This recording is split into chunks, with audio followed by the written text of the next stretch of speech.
ನಮ್ಮ ವಾಣಿ ಕನ್ನಡ ನ್ಯೂಸ್ ಚಾನಲ್ಗೆ ಸ್ವಾಗತ. ಪ್ರಿಯ ವೀಕ್ಷಕರೇ, ನಾನು ಸಲೀಂ ಜಾವೀದ್. ನಾವೀಗ ದಾವಣಗೆರೆ ದಕ್ಷಿಣ ಭಾಗದಲ್ಲಿರುವಂತಹ ಗೋಲ್ಡನ್ ಪ್ಯಾಲೇಸ್ ನಿಯರ್ ಬೂದಿಹಾಳ್ ರಸ್ತೆ.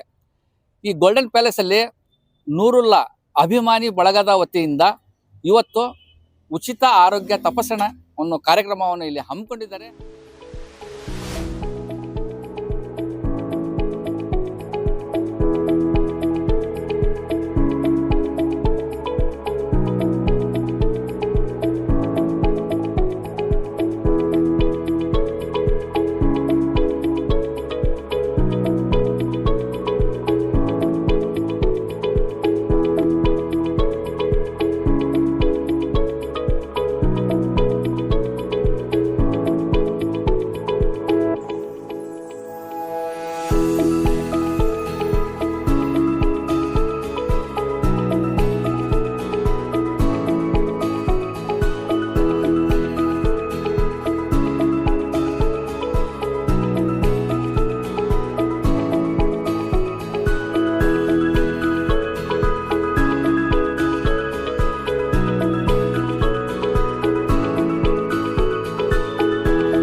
ನೂರುಲ್ಲಾ ಅಭಿಮಾನಿ ಬಳಗದ ವತಿಯಿಂದ ಇವತ್ತು ಉಚಿತ ಆರೋಗ್ಯ ತಪಾಸಣೆ ಕಾರ್ಯಕ್ರಮ ಮಾಡ್ತಾ ಇದ್ದಾರೆ ಗೋಲ್ಡನ್ ಪ್ಯಾಲೇಸ್ ಅಲ್ಲಿ.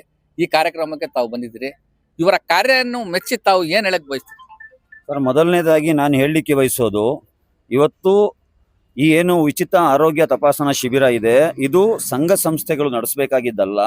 ನಮ್ಮ ಆಳುವ ಸರ್ಕಾರಗಳು, ಇಲ್ಲಿಯ ಜನಪ್ರತಿನಿಧಿಗಳು ನಡೆಸಬೇಕಾದಂಥ ಕಾರ್ಯವನ್ನ ಸಂಘ ಸಂಸ್ಥೆಗಳು ನಡೆಸ್ತಾ ಇದಾವಲ್ಲ, ಅದಕ್ಕೆ ನಾನು ಸಲ್ಯೂಟ್ ಹೇಳ್ತೇನೆ. ಯಾಕಂದ್ರೆ ಇಂಥ ಕಾರ್ಯಗಳು ನಾವು ಯಾವುದೇ ಜಾತಿ, ಧರ್ಮ, ವರ್ಣ, ವರ್ಗ, ಪಕ್ಷ, ಸಂಘಟನೆ ಯಾವುದು ನೋಡ್ದಲೆ ಎಲ್ರಿಗೂ ಉಪಕಾರ ಆಗುವಂತ ಕೆಲಸ, ಇದು ಸಮಾಜ ಕಟ್ಟುವಂತ ಕೆಲಸ. ಹಾಗಾಗಿ ನಾನು ತುಂಬಾ ಖುಷಿಯಿಂದ ಇವತ್ತಿನ ಈ ಕಾರ್ಯಕ್ರಮದಲ್ಲಿ ಭಾಗವಹಿಸಿದ್ದೇನೆ. ಮತ್ತು ವಿಶೇಷವಾಗಿ ಈ ಕಾರ್ಯಕ್ರಮದ ಆಯೋಜಕರು ಯಾರಿದ್ದಾರಲ್ಲ, ಅವರಿಗೆ ಅದಕ್ಕೆ ತಕ್ಕ ಪ್ರತಿಫಲವನ್ನು ಆ ಸೃಷ್ಟಿಕರ್ತ ನೀಡಲಿ ಅಂತ ನಾನು ಪ್ರಾರ್ಥನೆ ಕೂಡ ಮಾಡ್ತೇನೆ. ಯಾಕಂದ್ರೆ ಇವತ್ತು ಹೊಸ ಯುಗದಲ್ಲಿ ಆರೋಗ್ಯ ಎಂಬುದು ಗಗನ ಕುಸುಮ ಆಗಿದೆ. ಯಾವುದಾದ್ರೂ ಹಾಸ್ಪಿಟ್ಲ್ ಒಳಗಡೆ ನೀವು ನುಗ್ಗಿದ್ರೆ ನಿಮ್ಮ ಮನೆ, ಮಠ, ಜಮೀನು, ಆಸ್ತಿ ಎಲ್ಲವನ್ನು ಮಾರ್ಕೊಂಡೇ ಹೊರಗೆ ಬರಬೇಕು. ಇಲ್ಲಾಂದ್ರೆ ನಿಮಗೆ ಬಾಡಿನೂ ಕೂಡ ಸಿಗಲ್ಲ. ಇವತ್ತು ಒಂದೇ ಸೂರಿನಲ್ಲಿ ECG ಸಿಸ್ಟಮ್ ಆಗಿರ್ಬೋದು, ಇಕೋ ಟೆಸ್ಟ್ ಆಗಿರ್ಬೋದು, ಐ ಗ್ಲಾಸ್ ಆಗಿರ್ಬೋದು, ಮತ್ತೆ ಬೇಸಿಕ್ BP, ಶುಗರ್, ಹೃದ್ರೋಗದ ಚೆಕಿಂಗ್ ಆಗಿರ್ಬೋದು, ಎಲ್ಲವನ್ನು ಮಾಡೋದು ಮಾತ್ರ ಅಲ್ಲ, ಏನಾದರೂ ಅಡ್ವಾನ್ಸ್ಡ್ ಅವರಿಗೆ ಟ್ರೀಟ್ಮೆಂಟ್ ಬೇಕಂದ್ರೆ ನೆಕ್ಸ್ಟ್ ಆಸ್ಪತ್ರೆಗೂ ರೆಫರ್ ಮಾಡಿ ಮಾಡಿಸ್ಕೊಡುವಂತ ಮಹತ್ ಕಾರ್ಯ ಇವತ್ತು ಗೋಲ್ಡನ್ ಪ್ಯಾಲೇಸ್ ನಲ್ಲಿ ನೂರುಲ್ಲಾ ಅಭಿಮಾನಿಗಳ ಬಳಗ ಮತ್ತು ಬಾಬುದಾರ್ ಅವರ ಒಂದು ನೇತೃತ್ವದಲ್ಲಿ ಇದೇನು ಆರ್ಗನೈಸ್ ಮಾಡಿದ್ದಾರೆ.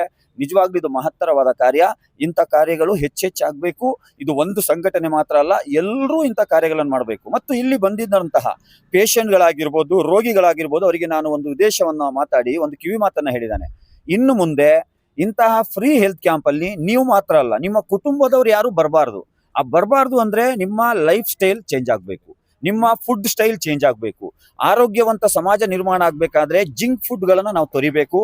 ಮೈದಾದ ಏನು ಪ್ರಾಡಕ್ಟ್ಗಳಿರ್ತವೆ, ಪದಾರ್ಥಗಳು, ಅದನ್ನ ನೀವು ತೆಗೆಸಿದ್ರೆ ಅರ್ಧ ಆರೋಗ್ಯವನ್ನು ಕಾಪಾಡ್ಕೊಳ್ತೀರಾ.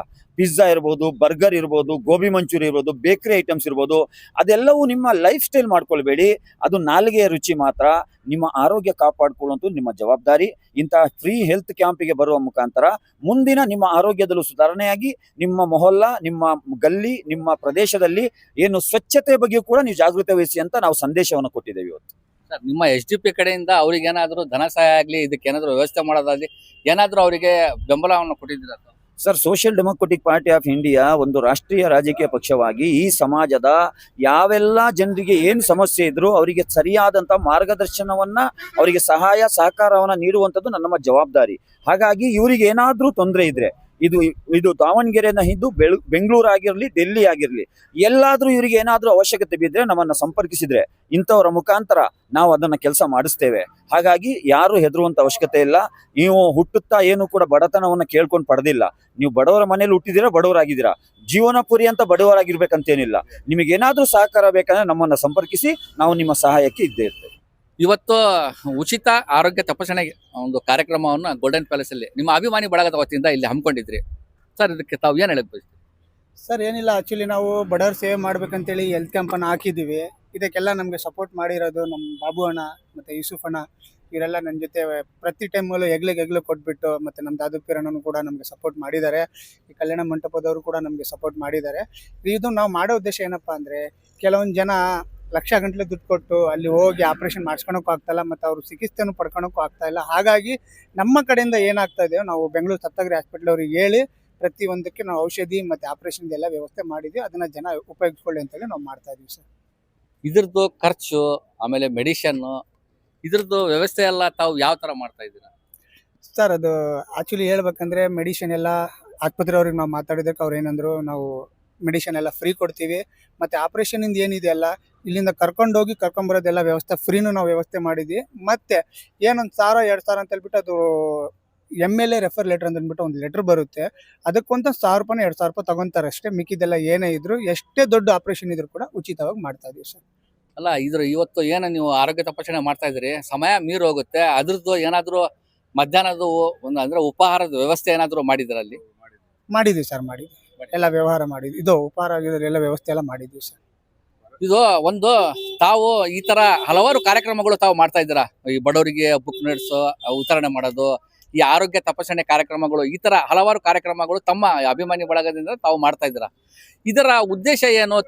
ತಾವೇನಾದ್ರೂ ಮುಂದಿನ ರಾಜಕೀಯಕ್ಕೆ ಏನಾದ್ರೂ ಇದು ಹೋಗಕ್ಕೆ ಏನಾದ್ರೂ ತಾವು ವ್ಯವಸ್ಥೆ ಮಾಡ್ಕೊಂತ ಇದ್ದೀರೋ ಏನೋ? ಅಲ್ಪಸಂಖ್ಯಾತರಲ್ಲಿ ನಾನು ಒಬ್ಬ ದೊಡ್ಡ ಮುಖಂಡ ಆಗಿ ಕಾಣಿಸ್ಕೋಬೇಕಂತ ಏನಾದ್ರೂ ತಾವು ಒಂದು ವ್ಯವಸ್ಥೆ ಮಾಡ್ಕೊಂತ ಇದ್ರು? ಏನಿದ್ರದ್ದು? ಇಲ್ಲ ಸರ್, ಇದು ನೀವು ಕೇಳಿರೋದು ಮತ್ತೆ ನೀವು ಥಿಂಕ್ ಮಾಡಿರೋದು ಇದು ತಪ್ಪು. ಆಕ್ಚುಲಿ ನನಗೆ ರಾಜಕೀಯ ಅನ್ನೋದು ಇಷ್ಟ ಇಲ್ಲ. ಏನಪ್ಪ ಅಂದರೆ, ನಮ್ಮಪ್ಪ ಆಗಲಿ ನಮ್ಮಮ್ಮ ಆಗಲಿ ಒಂದು ಮಾತು ಹೇಳಿದ್ರು, ಜೀವ ಇರೋವರೆಗೂ ನಿನ್ನ ಕೈಯಿಂದ ಎಷ್ಟಾಗುತ್ತೆ ಅಷ್ಟು ಸಮಾಜಕ್ಕಾಗಲಿ ಬಡೋ ಜನಕ್ಕಾಗಲಿ ಒಂದು ಒಳ್ಳೇದು ಮಾಡು ಅಂತೇಳಿ. ಯಾಕಂದರೆ ನಾನು ಮುಂಚೆ ಮಾಡಬಾರ್ದೆಲ್ಲ ಕೆಲಸ ಮಾಡಿದ್ದೀನಿ, ಒಳ್ಳೇದನ್ನು ಮಾಡಿದ್ದೀನಿ, ಕೆಟ್ಟದನ್ನು ಮಾಡಿದ್ದೀನಿ. ಅದನ್ನು ಆ ಪಾಪ ಹೋಗಲಿ, ಮತ್ತು ನನ್ನ ಕೈಯಿಂದ ಎಷ್ಟಾಗುತ್ತೆ ಅಂದರೆ, ನಾವೇನು ಇದ್ದವರಲ್ಲ, ನಾನು ಬಡವನು. ಲಾಸ್ಟ್ ಟೈಮ್ ಹೇಳಿದ್ದು ಇನ್ನೂ ಹೇಳ್ತಾ ಇದ್ದೀನಿ, ನನ್ನ ಕೈಯಿಂದ ಎಷ್ಟಾಗುತ್ತೆ ಅಷ್ಟು ನಾನು ಬಡವ ಸೇವೆ ಮಾಡ್ಬೇಕಂತ ಇದ್ದೀನಿ. ನಂದು ಮೈಂಡಲ್ಲಿ ರಾಜಕೀಯ ಅನ್ನೋದೇ ಇಲ್ಲ, ನಾನು ರಾಜಕೀಯ ಹೋಗೋದು ಇಲ್ಲ, ಅದು ಮಾಡೋದು ಇಲ್ಲ ಸರ್ ನಾನು.